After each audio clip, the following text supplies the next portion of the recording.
अस्सलाम वालेकुम, नमस्ते। आज का प्रेस कॉन्फ्रेंस हम कुछ महीने बाद ले चुके थे, लेकिन कोविड के बाद ये हमारा पहला प्रेस कॉन्फ्रेंस है जहाँ पर हम हमारे मुद्दे सामने रखने वाले हैं। आप जानते होंगे कि एक समय ऐसा था कि मुस्लिम पारिवारिक कानून के बारे में बात करना भी मुश्किल काम था, क्योंकि ये मजहबी मामला है, शरिया से जुड़ा हुआ है, तो इस पर कोई बात नहीं कर सकता आलिमों और मुफ्तियों के सिवा। और औरतों को तकलीफ थी, लेकिन वो बताने की स्पेस नहीं थी, जगह नहीं थी। और PMMA का एक काम रहा है कि हमने वो स्पेस तैयार की है जहाँ पर खुलकर मुस्लिम बहनें अपने सारे मुद्दों के बारे में खुलकर बात कर सकें। जब हमने पढ़ाई की, अध्ययन किया, तो हमने देखा कि हिंदू समाज के लिए पूरा ही हिंदू फैमिली लॉ कोडिफाइड हुआ है 1957 में। सारे जो एस्पेक्ट्स होते हैं मुस्लिम पारिवारिक कानून के, उसका विधिकरण हुआ है पार्लियामेंट में। शादी, तलाक, प्रॉपर्टी, गार्डियनशिप, के सारे मुद्दे सरकार ने हिंदू समाज के लिए पर्सनल लॉ को, हिंदू पर्सनल लॉ को कोडिफाई करके बना दिया है। क्रिश्चियन समाज का भी अपना विधिवत कोडिफाइड फैमिली लॉ है। पारसी समाज का, हालांकि वो बहुत ही छोटा समाज है, बहुत कम तादाद है उनकी, लेकिन उनका भी फैमिली लॉ कोडिफाइड है।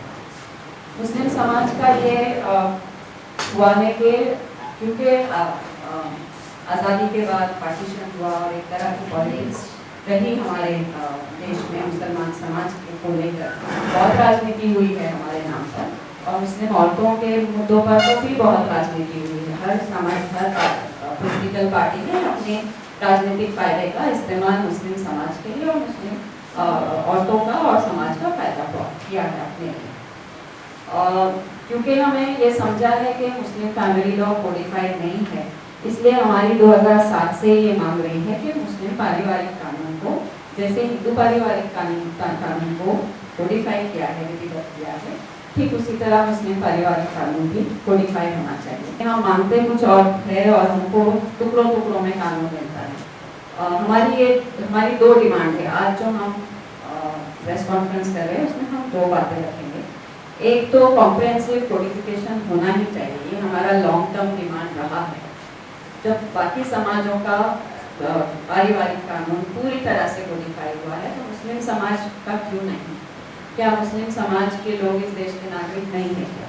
क्या मुस्लिम औरतें इस देश की नागरिक नहीं हैं क्या? जब सभी नागरिकों के लिए एक विधिवत कानून बना है, तो हमारे लिए क्यों नहीं? चाइल्ड मैरिज को लेकर हमारी ये डिमांड है कि चाहे आप लड़की की उम्र 18 रखो, चाहे 21 रखो, अगर वो कानून मुस्लिम समाज पर लागू नहीं होता है, उसको एप्लीकेबल नहीं होता है, तो मुस्लिम औरतों का, लड़कियों का इससे कोई फायदा नहीं होने वाला। तो कोई राजनीति हमारे मुद्दों के साथ करता है, तो इसके पहले भी मुस्लिम समाज और मुस्लिम औरतों के मुद्दों पर राजनीति हुई है, लेकिन उस राजनीति से औरतों का फायदा नहीं हुआ है। इस राजनीति से अगर औरतों का फायदा हो रहा है, तो हम इस सरकार के पास जाएंगे। यहाँ पर बैठे सभी साथियों को मेरा सलाम और नमस्ते। मैं साकिन आगा से, मैं भारतीय मुस्लिम महिला आंदोलन के साथ 2006 से जुड़ी हुई। एक तरीके से अगर छोटे बच्चों की जो शादी होती है, लड़कियों की जो खासतौर से ना उनका एजुकेशन पूरा होता है, ना वो अपनी सेहत से उस तरीके की मजबूत होती है कि वो मतलब किसी मतलब शौहर के साथ में शारीरिक संबंध रख सके। तो पहले तो ये है कि एक औरत को ही सब कुछ संभालना होता है, उसे अपने पेट में बच्चा रखना होता है, उस बच्चे की परवरिश करनी होती है। जब वो खुद मजबूत नहीं होगी तो वो कैसे परिवार को आगे संभालेगी? तो इस चीज़ पे पहले ये होना चाहिए कि 18 साल से कम उम्र की कोई भी बच्चे की शादी नहीं होना चाहिए। जो हमारे संविधान में जो सबके लिए लागू है, वो हम मुसलमान औरतों को भी वो हक मिलना चाहिए, क्योंकि हम भी इस देश के नागरिक हैं। खासतौर से हमें ये कह दिया जाता है कि नहीं, आप लोग में चलता है, आप में 14 साल में होने में या बालिग हो गई बच्ची, उसका निकाह कर दिया जाता है, लेकिन हमारे कुरान में ये चीज़ नहीं है। उम्र की कोई वो नहीं है हमारे कुरान में कि नहीं आप लड़की बालिग हो गई तो आप उसका निकाह कर दो, कोई उम्र का वो नहीं है। हाँ, ये कहा गया है कि जब लड़की अपनी जायदाद, अपना जो उसका हक हिस्सा है उसको संभालने की, उसमें वो समझ आ जाए, ये कुरान में लिखा गया कि उसको अपनी जायदाद वगैरह संभालने की, या जो उसके मतलब गार्डियंस, उस जब वो बड़ी हो जाए, उसको इतनी अकल आ जाए कि वो अपनी प्रॉपर्टी को संभाल सके, तब उसको वो हक दिया जाए। तो जब वो लड़की जिस्मानी तौर से नहीं सही है या दिमागी तौर से उसका इतना दिमाग नहीं चल रहा है कि मेरी प्रॉपर्टी के साथ क्या करना है, तो वो अपने जिस्म के साथ में किसी को कैसे वो एक्सेप्ट करेगी। तो पहली बात तो उसको उतनी उम्र, उतनी अकल, उसका जिस्म उस लायक होना चाहिए। तो इसके लिए मैं ये कहना चाहूँगी कि 18 साल से पहले ये चीज़ आना ही नहीं चाहिए लड़कियों की शादी के लिए, 18 से कम होना ही नहीं चाहिए। मेरी खुद की शादी 14 साल की उम्र में होगी, आज मेरी 48 ईयर्स है, जबकि मेरी 32 साल की लड़की है। मेरे शौहर का इंतकाल हो गया, फिर मेरी हालत हुई है उन बच्चों की परवरिश करने में। मैं पढ़ी नहीं थी, 7वीं पढ़ करके मेरी शादी कर दी है, 8वीं में मेरा हुआ भी नहीं। मैं 14 साल की थी, ना मेरे पास इतना ताकत थी, कमजोर सी थी। आज तो अल्लाह का शुक्र है, आज तो अल्लाह का शुक्र है कि मैं ठीक ठाक हूँ। उस वक्त बहुत पतली दुबली, बहुत नाजुक सी थी, लेकिन मैं किस तरीके से अपने पेट में उस बच्ची को रखी, उसकी पैदाइश के वक्त मुझे कितना तकलीफ हुआ। आज मेरी लड़की 32 साल की, मेरी 2 नवासियाँ हैं माशाल्लाह, लेकिन कोई देख करके बोलता नहीं कि हाँ कि ये चीज़ का वो नहीं है। नई चीज़ क्या है कि मुझे उनकी परवरिश करने में कितना झेलना पड़ा। शौहर नहीं, 4 बच्चों की जिम्मेदारी, पढ़ी लिखी नहीं थी, सेहत से नहीं थी, किस तरीके से मैं यहाँ तक लेकर गई बच्चों को। तो इसी तरीके से हम ये सोचते हैं ना कि लड़कियाँ पहले पढ़ना चाहिए, अगर उनको एजुकेशन मिला, पढ़ाई का पढ़ी रहेगी तो ही वो अपने बच्चों की परवरिश आगे, उसको कैसे पढ़ाना, उसकी परवरिश कैसे करना। मेरे में वो चीज़ नहीं था। हम लोग ने 7वीं पढ़ के, मैंने फिर खातून आपा के साथ में पढ़ाई किया 12वीं का। जब मेरी लड़की का 12वीं का एग्जाम हो रहा था तब मैंने भी 12वीं किया।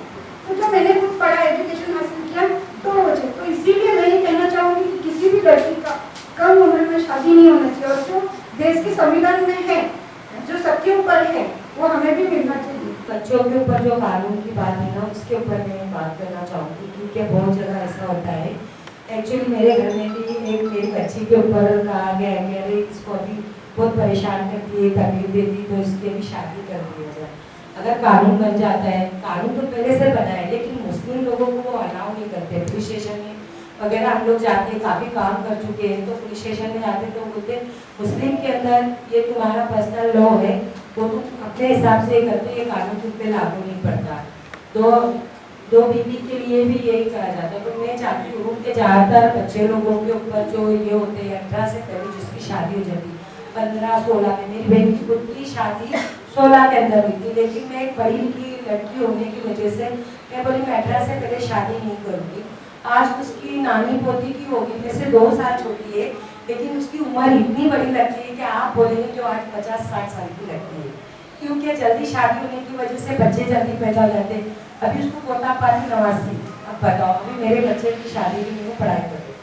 तो ये होता है कि बच्चे लोगों को समझ लेना चाहिए कि वो खुद समझे कि भाई शादी करने का तरीका क्या है और मेरा आदमी क्या है, वो खुद से फैसला कर सकते।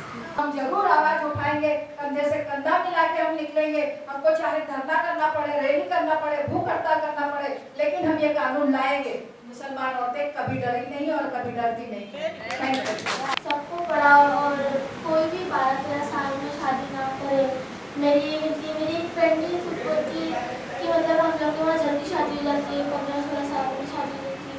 तो अभी ऐसा कोई रूल नहीं है, हर एक का अपना अपनी मर्जी रहती है। जिसको पढ़ने का रहता है वो पढ़ता है, जिसको लिखने का रहता है वो मतलब, जिसको शादी करने का रहता है वो 22-23 साल में कर देता है। और सब लोग को पढ़ना रहता है, लेकिन माँ बाप की एकदम प्रेशर की वजह से सब लोग ऐसा कर नहीं पाते, लोग बहुत डरते हैं। जैसे मैं भी हूँ एक नस्ल की, मैं भी बहुत डरती हूँ। तो मैं बोलती हूँ कि नहीं, मेरी नानी है मेरे साथ। किसकी लड़ाई?